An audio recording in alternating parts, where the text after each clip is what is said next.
again, bulldozer action continues in Bareilly. For the second day, the bulldozer reached the Wajid Beg's wedding hall.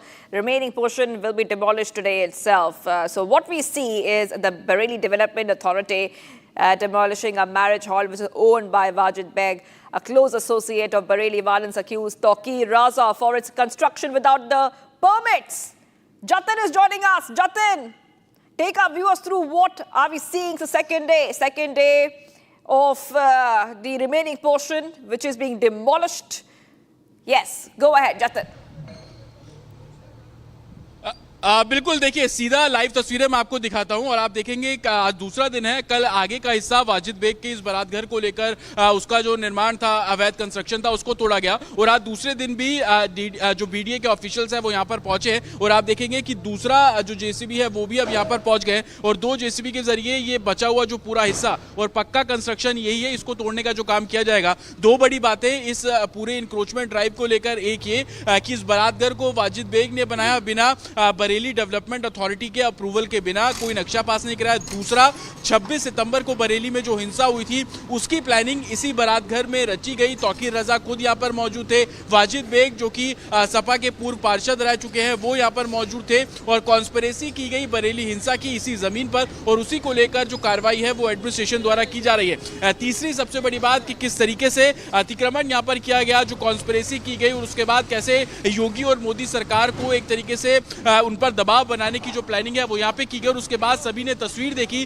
कि कैसे यहाँ पर जो हिंसा है वो बरेली में होती है। और आप देखेंगे तकरीबन 600 वर्ग मीटर में ये पूरा जो बारात घर है वो बना हुआ था और उसको बिना जो बरेली डेवलपमेंट अथॉरिटी के अप्रूवल के बनाया गया। और आगे का आप हिस्सा देख रहे हैं, जो ग्राउंड फ्लोर ये बारात घर था, जो पीछे का हिस्सा है उसको तोड़ने का जो काम है वो किया जा रहा है। पहली मंजिल पर आप देखेंगे एक फुली फर्निश्ड जो मैरिज हॉल जिसको हम बोलते हैं इंग्लिश में, वो यहाँ पर बना दिया गया था और कैसे इसका इस्तेमाल बरेली हिंसा की कॉन्स्पिरेसी प्लानिंग के लिए किया गया, इसके सबूत सिक्योरिटी फोर्सेस, जांच एजेंसियों के पास थे। और यही कारण है कि जब इन्वेस्टिगेशन बरेली डेवलपमेंट अथॉरिटी से इस जमीन के बारे में पूछा गया तो पता लगा कि वाजिद बेग ने अपने पॉलिटिकली इन्फ्लुएंस होने के नाते यहां पर जो है कंस्ट्रक्शन कराया और उसी पर अब बुलडोजर एक्शन आप साफ तौर पर देख रहे हैं। और आप अंदर की तस्वीर देखेंगे तो एक तरफ आपको ऊपर गुंबद नजर आएगा, नीचे ग्राउंड फ्लोर पर फुली फर्निश्ड है, टाइल्स यहां पर लगी हुई हैं। उसके बावजूद यहां पर प्लानिंग होती है बरेली हिंसा की। तौकीर रजा खुद यहां पर मौजूद होते हैं और 19 सितंबर वो तारीख बताई जा रही है जो कि मीटिंग यहां पर हुई थी।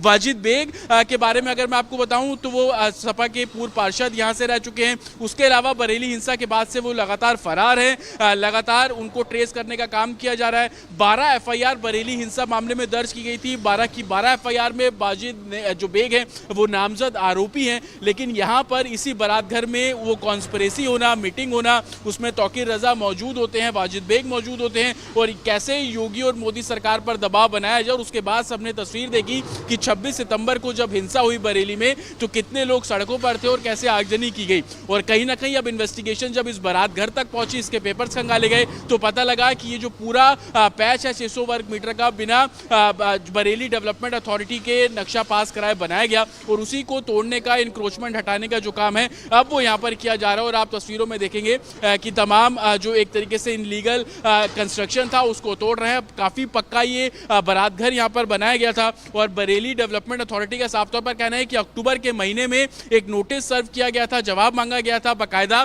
5 अक्टूबर को ये पूरा बारात घर सीज भी कर दिया था, लेकिन कोई जवाब वाजिद बेग की तरफ से नहीं मिला क्योंकि वो लगातार फरार है। जिसके बाद कल पहले फेज में जो आउटर लाइन थी, अगर उमेश आपको दिखाएं, जो बाहरी कंस्ट्रक्शन था उसको तोड़ा गया और उसके बाद अब जो पक्का कंस्ट्रक्शन है उसको हटाने का काम किया जा रहा है। दूसरी तरफ आप देखेंगे पुलिस यहां पर मौजूद है, पीएसी की जो एक टीम है वो यहां पर डिप्लॉय की गई है। सामने जो कच्ची सड़क आपको नजर आ रही है उसको पूरे तरीके से ट्रैफिक के लिए बंद किया गया है। आसपास जो रिहायशी इलाके हैं उसको कोई इंपैक्ट ना पड़े उसका खास तौर पर ध्यान रखा जा रहा है क्योंकि घर बने हुए हैं, सिविलियंस के उसको नुकसान ना पहुंचे। और उसी बीच कैसे बरेली हिंसा में इस पूरे मैरिज हॉल का इन्वॉल्वमेंट, यहाँ पर मीटिंग, कॉन्स्पिरेसी और बिना बीडीए के नक्शा पास कराए ये कंस्ट्रक्शन कराया गया, उसी को लेकर अब बुलडोजर एक्शन जो है वो बरेली में आज दूसरे दिन भी देखने को मिल रहा है। Yes, and you know, Jatin, also there was a lot of notices, बहुत नोटिस भेजे थे वाजिद बेग को, बट कोई रिप्लाई आया था वहां से?